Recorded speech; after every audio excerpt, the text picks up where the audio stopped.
پنجرے کو اتنا تنگ کر دیا جاتا ہے کہ شیر اس میں جکڑ جاتا ہے، ادھر ادھر حرکت نہیں کر سکتا، بڑی آسانی سے اس کے دانت نکالے جا سکتے ہیں اور ناخنوں کو تراشا جا سکتا ہے، لیکن اپولو اور یوگو ہنٹر جنگلی جانوروں کے ساتھ رہ کر خود بھی جنگلی بن گئے تھے اور ہمیشہ اپنی جسمانی قوتوں اور صلاحیتوں کو آزمانے کے لیے ایسے جانوروں سے لڑتے تھے۔ انہیں قابو میں کرنے کا سہرا اکثر اپولو کے سر ہوتا تھا اور یوگو ہنٹر ایسے وقت ان کے ناخن تراشتا تھا اور دانت نکال لیتا تھا۔ میں تاریک کمرے میں بیٹھا آنکھیں کھولے اس طرف دیکھ رہا تھا جہاں لیلا اور چیف آفیسر بیٹھے ہوئے تھے۔ وہ اندھیرے میں سائے کی طرح نظر آ رہے تھے۔ وہاں مکمل تاریکی نہیں تھی۔ کمرے کے باہر کوریڈور کی روشنی کھڑکیوں کے ذریعے اندر آنا چاہتی تھی مگر پردے حائل تھے۔ اس کے باوجود ہلکی ہلکی روشنی کھڑکیوں کے پاس جھلک رہی تھی، اس کے باعث وہ دونوں سائے کی طرح نظر آ رہے تھے۔ آخر میں نے اپنے حلق سے ایسی آوازیں نکالی جیسے کوئی بدرو بول رہی ہو۔ نہیں نہیں، میں نیکی نہیں کروں گی، میں بدرو ہوں، مجھ سے کوئی بدی کا کام لو، میں فرہاد کے کام نہیں آؤں گی، میں یوگو ہنٹر کے پاس جا کر معلومات حاصل نہیں کروں گی۔ پھر میں نے اپنی آواز میں تحکمانہ انداز میں کہا، تم جاؤ گی،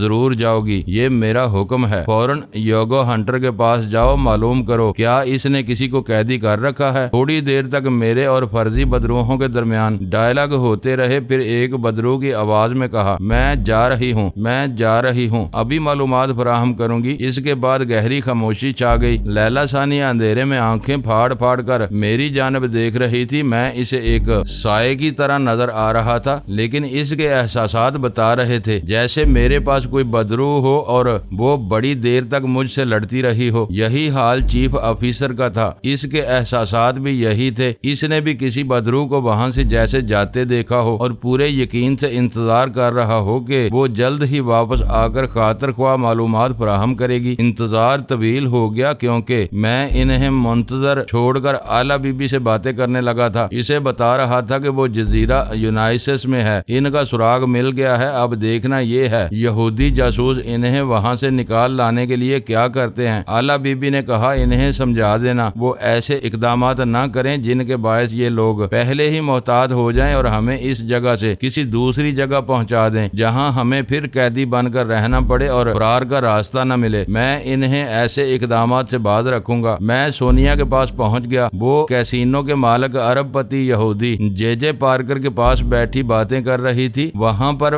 وین وائز بھی موجود تھا۔ جے جے پارکر رہ رہ کر سونیا کی تعریف میں زمین و آسمان کے کلابے ملا رہا تھا اور شدید حیرانی کا اظہار کر رہا تھا۔ کہہ رہا تھا کہ آج تک اس نے قمار بازی کی دنیا میں ایسا حیرت انگیز جواری نہیں دیکھا جو ایک رات میں جوئے خانے میں لگائی جانے والی نصف سے زیادہ دولت سمیٹ کر لے آئے۔ سونیا نے کہا، مسٹر پارکر، میری تعریفیں کرنے سے میرا ساتھی ایزل ہارڈی وہاں سے واپس نہیں آ سکے گا، پہلے آپ اس کے لیے کچھ کریں۔ پارکر نے کہا، تم بے فکر رہو، وہ ایزل ہارڈی کا بال بھی بیکا نہیں کر سکیں گے۔ میں کل شام تک اسے یہاں بلا لوں گا۔ میں دوستوں کا دوست اور دشمنوں کا دشمن ہوں۔ سلطانہ، میں تم سے بہت خوش ہوں، اپنے آخری سانس تک تم سے دوستی نبھاتا رہوں گا۔ اس کا ثبوت یہ ہے کہ تمہارے وہاں جاتے ہی میں نے ایزل ہارڈی کے متعلق پوری تفصیل سے معلومات حاصل کی ہیں۔ تمہیں پہلی بار ایزل ہارڈی زخموں سے چور ملا تھا، اس کی وجہ صرف اس کی بیوی مورینا ہے۔ سونیا نے انجان بن کر حیرانی کا اظہار کرتے ہوئے پوچھا، کیا واقعی؟ ہاں، تمہیں یہ سن کر افسوس ہوگا کہ جس سے تم شادی کرنے جا رہی ہو اس کی ایک بیوی ہے، اس کا نام مورینا ہے۔ بے شک اب وہ بیوی نہیں رہے گی۔ اسی کی سازش کی وجہ سے تمہارا ہارڈی اس حال کو پہنچا ہے۔ اس کے خلاف سازش کرنے والا دوسرا شخص جو زندہ ہے، اس کا نام ڈینی ہے۔ وہ بہت بڑا نکال ہے۔ اس نے ایزل ہارڈی بن کر مورینا کے ساتھ تمام جائیداد پر قابض ہونے کا منصوبہ بنایا تھا۔ ان دو کے علاوہ کچھ اور سازشی لوگ تھے جو مر چکے ہیں، زندوں میں صرف ڈینی اور مورینا رہ گئے ہیں۔ میں نے سوچ کے سونیا کے دماغ میں چپکے سے کہا، اگر ہم ایزل ہارڈی کی دوا ساز کمپنی کے مالک بننے اور اس کی تمام دولت اور جائیداد پر قابض ہونے کے چکر میں پڑیں گے تو تم پیرس سے نکل نہیں سکو گی۔ میں وہاں پہنچوں گا تو مورینا اور ڈینی وغیرہ سے نمٹنے، ان کے خلاف قانونی کارروائی کرنے اور قانونی طور پر وہاں کی دولت اور جائیداد کا مالک بننے کے سلسلے میں اتنا عرصہ لگے گا کہ ہم کسی طرح دوسری طرف خاطر خواہ توجہ نہیں دے سکیں گے۔ میں یہاں زیادہ دیر سلطانہ بن کر نہیں رہ سکتی۔ تم نے وہاں خواہ مخواہ وچ ڈاکٹر کا رول ادا کیا ہے۔ اگر جے جے پارکر کو معلوم ہوگا تو وہ تمہارے اس نئے روپ پر حیران رہ جائے گا۔ وہ یہ بھی سوچ سکتا ہے کہ ایک وچ ڈاکٹر نے ایزل ہارڈی ہارڈی کا روپ اختیار کیا ہے اور کسی سلطانہ کے ساتھ مل کر یہاں ایزل ہارڈی کی دولت اور جائیداد پر قابض ہونا چاہتا ہے۔ وہ ایسا سوچ سکتا ہے۔ میں کوشش کروں گا کہ میرے یہاں وچ ڈاکٹر بننے کی بات جے پارکر تک نہ پہنچے۔ میں ابھی اس کا انتظام کرتا ہوں۔ سونیا نے کہا، کیا میں اپنے اصل روپ میں آ جاؤں؟ تمہیں رسونتی کے پیچھے نیپال جانا ہے؟ ہندوستان کی انٹیلیجنس والے اور سیکرٹ سروس کے لوگ تمہیں سونیا کی حیثیت سے بہت اچھی طرح جانتے ہیں۔ تم کسی دوسرے روپ میں وہاں جا سکتی ہو، میں پھر تم سے رابطہ قائم کروں گا۔ میں دماغی طور پر حاضر ہو گیا۔ کمرے میں اسی طرح تاریکی تھی۔ لیلا ثانی اور چیف آفیسر اپنی جگہ گم سم بیٹھے ہوئے تھے۔ میں نے کہہ دیا تھا کہ میرے عمل کے دوران خواہ کتنی ہی دیر ہو جائے وہ خاموش بیٹھے رہیں، اس لیے بیچارے خاموش تھے۔ چیف آفیسر کی سوچ نے بتایا کہ میرے خاموش رہنے کے دوران وہ ایک بار چپکے سے اٹھا تھا اور دبے قدموں چلتا ہوا ایک گوشے میں جا کر وہاں سے ٹیپ ریکارڈر اٹھا لایا تھا۔ اب اسے اپنے سامنے رکھ کر بیٹھ گیا تھا۔ ارادہ تھا کہ آئندہ بدرو کی آواز کمرے میں ابھرے گی تو وہ ان آوازوں کو ریکارڈ کرے گا۔ اچانک میں نے خاموشی کو توڑ دیا، دھیرے دھیرے گرانے لگا۔ اسی وقت آفیسر نے ریکارڈر کو آن کر دیا۔ اس کے آن ہوتے ہی وہ خود بکھلا کر صوفے پر ذرا پیچھے سرک گیا، کیونکہ لیلا ثانی کہے لگانے لگی تھی اور بدرو کے انداز میں کہہ رہی تھی، میں آ گئی ہوں۔ چیف آفیسر نے ذرا سخت لہجے میں پوچھا، مس سارا، یہ کیا حرکت ہے؟ وہ پھر کہے لگانے لگی، یہ وہی حرکت ہے جو تم چاہتے ہو۔ میں معلومات حاصل کر کے آئی ہوں، جو پوچھو گے جواب دوں گی۔ وہ پریشان ہو کر نیم تاریکی میں میری طرف دیکھنے لگا۔ میں نے گمبھیر لہجے میں کہا، آفیسر، سوال کرو تمہیں جواب ملے گا۔ اس وقت میری وہ بدرو تمہاری سارا آئزک کے جسم میں سمائی ہوئی ہے، وہی جواب دے گی۔ چیف نے ہچکچاتے ہوئے پوچھا، کیا تم یوگو ہنٹر کے پاس گئی تھی؟ ہاں گئی تھی۔ کیا جزیرہ یونائسس میں مسٹر فرحاد علی تیمور اور آلا بی بی کو قید کیا گیا ہے؟ ہاں، ان دونوں کو اس جزیرے میں جانوروں کے پنجروں کے درمیان ایک مکان میں قید کیا گیا ہے۔ اس بات کا کیا ثبوت ہے کہ تم جو کہہ رہی ہو وہ سچ ہے؟ میں اس مکان کے متعلق پوری تفصیل سے بتا سکتی ہوں۔ اس کے 4 کمرے اوپر اور 4 کمرے نیچے ہیں۔ سب سے پہلا کمرہ دفتر کے طور پر استعمال ہوتا ہے۔ اس مکان کے اطراف ہزاروں گز کے رقبے میں خوبصورت باغیچہ ہے۔ اس باغیچے کے اطراف آہنی پنجرے دائرے کی صورت میں ہیں۔ پنجروں میں خونخوار شیر اور چیتے ہیں۔ ان شیروں اور چیتوں کے پنجروں کے بعد دوسرے جنگلی جانوروں کے بھی پنجرے ہیں۔ جزیرہ یونائسس میں جو لوگ آباد ہیں وہ سب کے سب یوگو ہنٹر کے ملازم ہیں، مرد ہوں، عورتیں ہوں، بوڑھے ہوں یا بچے ہوں، وہ سب کے سب اس کے وفادار ہیں اور سب ہی اپالو سے بے حد خوفزدہ رہتے ہیں۔ چیف آفیسر نے بے چینی سے پہلو بدل کر تقریباً خوش ہوتے ہوئے کہا، یہ تمام معلومات درست ہیں۔ مسٹر فرحاد علی تیمور اور مدام آلا بی بی جہاں قید کیے گئے ہیں وہاں کا ماحول وہی ہے جیسا کہ ابھی بیان کیا گیا ہے۔ کیا تمہاری بدرو فرحاد علی تیمور کے متعلق معلومات فراہم کر سکتی ہے؟ دوسرے ہی لمحے میں نے لیلا ثانی کے دماغ کو آزاد چھوڑ دیا اور چیف آفیسر کے دماغ پر قابض ہو گیا۔ وہ اسی لمحے نسوانی آواز میں بولنے لگا گویا بدرو بول رہی تھی، میں فرحاد علی تیمور کے متعلق بہت کچھ بتا سکتی ہوں، بشرطے کہ ابتدائی معلومات تم خود فراہم کرو۔ وہ خیال خوانی کے قابل ہوا ہے یا نہیں؟ بدرو کے اس سوال کے ساتھ ہی میں نے چیف کے دماغ کو ذرا آزاد چھوڑا۔ وہ پریشان ہو کر دونوں ہاتھوں سے سر تھام کر دیدے پھیلائے ہوئے نیم تاریکی میں میری طرف دیکھ رہا تھا، سمجھنے کی کوشش کر رہا تھا کیا واقعی بدرو اس پر قابض ہو گئی تھی۔ اس کی سوچ کے دوران بدرو پھر اس پر قابض ہو گئی۔ اس نے پھر وہی سوال دہرایا، کیا فرحاد علی تیمور کی ٹیلی پیتھی کی صلاحیت واپس آ گئی ہے؟ اس بار میں نے چیف کے دماغ کو آزاد چھوڑا تو اس نے نہیں کے انداز میں سر ہلاتے ہوئے کہا، میں کچھ نہیں جانتا، میں فرحاد علی تیمور کی ٹیلی پیتھی کے متعلق کچھ نہیں جانتا۔ اس کی بات ختم ہوتے ہی میں پھر اس کے دماغ پر قابض ہو گیا۔ اس بار وہ کہنے لگا، ہاں جانتا ہوں، میں بہت کچھ جانتا ہوں، یہ ایک راز ہے، کسی کو بتانے کی اجازت نہیں ہے۔ فرحاد کی ٹیلی پیتھی کی صلاحیتیں واپس آ گئی ہیں۔ وہ خیال خوانی کے ذریعے ہمارے ربی اسفند یار سے رابطہ قائم کر چکا ہے اور ربی کے ذریعے ہم سے بھی گفتگو ہو چکی ہے، لیکن یہ بہت اہم راز ہے۔ ہم میں سے کوئی یہ بات زبان پر لائے گا تو وہ سیکرٹ سروس سے خارج کر دیا جائے گا اور سزا کا مستحق ہوگا۔ چیف آفیسر خاموش ہو گیا تھا، حیرانی سے آنکھیں پھاڑ کر کبھی میری طرف نیم تاریکی میں دیکھتا تھا اور کبھی کیسٹ ریکارڈر کی طرف۔ میں نے اس کی سوچ میں کہا، ابھی مجھے کیا ہو گیا تھا؟ میں کچھ کہہ رہا تھا مگر میری سمجھ میں نہیں آ رہا تھا۔ ارے یہ تو کیسٹ ریکارڈر آن ہے، یقیناً جو کچھ میں نے کہا ہے وہ باتیں اس میں ریکارڈ ہو چکی ہیں، مجھے سننا چاہیے۔ معزز ناظرین، لائک کریں، شیئر کریں اور کمنٹس باکس میں پاک آرمی زندہ باد، پاکستان پائندہ باد کا نعرہ ضرور درج کر کے اپنے ملک پر فخر کریں اور پاکستان کی بنیادیں مضبوط کرنے میں اپنا کردار ادا کریں۔ ویڈیو دیکھنے کا شکریہ۔ معزز ناظرین، اپنا خیال رکھیے گا اور ہمارے چینل کا بھی۔ ISI پاک آرمی زندہ باد، پاکستان پائندہ باد۔